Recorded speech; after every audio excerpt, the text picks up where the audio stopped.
جب بندے کا انتقال ہو جاتا ہے اور اس کا نام اعمال بند ہو جاتا ہے تو اس کے لیے ہم جو صدقہ خیرات یا کوئی بھی نیک کام کرتے ہیں تو جو اس کے لیے کرتے ہیں وہ اس کا ثواب کہاں لکھا جاتا ہے؟ وہ اس کے عمل کا اپنے سلسلہ ختم ہو نا کہ اب وہ عمل کر نہیں سکتا، لیکن دوسرا تو اس کو ثواب بھیج سکتا. وہ تو حدیثوں سے ثابت ہے. دعائے مغفرت کا تو قرآن کریم میں تذکرہ ہے. ممکن ہے کہ ہم نے دعائے مغفرت کی اور اس کی مغفرت ہو گئی، بخشا گیا، اس کے سارے گناہ معاف ہو گئے.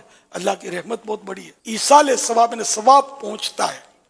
وہ حدیث مبارکہ میں یہ ہے کہ اذا مات ابن آدم انقطع عملہ، جب ابن آدم کا، انسان کا انتقال ہو جاتا ہے تو اس کا عمل منقطع ہو جاتا ہے، ختم ہو جاتا ہے. یعنی وہ عمل کوئی نہیں کر سکتا کہ باقاعدہ اس کا عمل لکھا جائے. الا من ثلاث، 3 چیزیں ہوتی ہیں جو لکھی جاتی ہیں، اور دیگر حدیثوں میں 5 ہیں، بعض میں 7 موجود ہیں.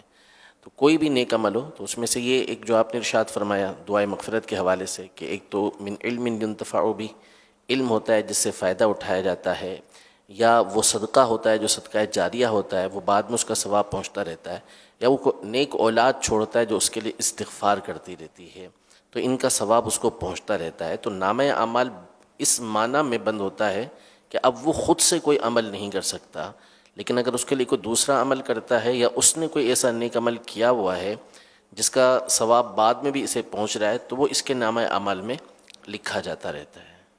صدقہ جاریہ، مسجد بنا دی، ثواب ہی ثواب ہے، اس کو ثواب ملتا رہے گا. بنانے والے کو محرومی نہیں ہے، اس کو بھی ملے گا. اور اپنے امی کے لیے، ابو کے نام کے لیے کہ ان کو ثواب پہنچے تو ان کو بھی ثواب پہنچے گا.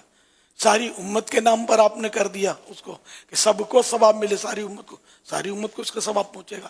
اللہ پاک کے یہاں مطلب کوئی کمی نہیں ہے، کوئی کمزوری نہیں ہے. ہم کمزور بندے، ہمارے پاس کمزوریاں، ادھر کوئی کمزوری نہیں ہے.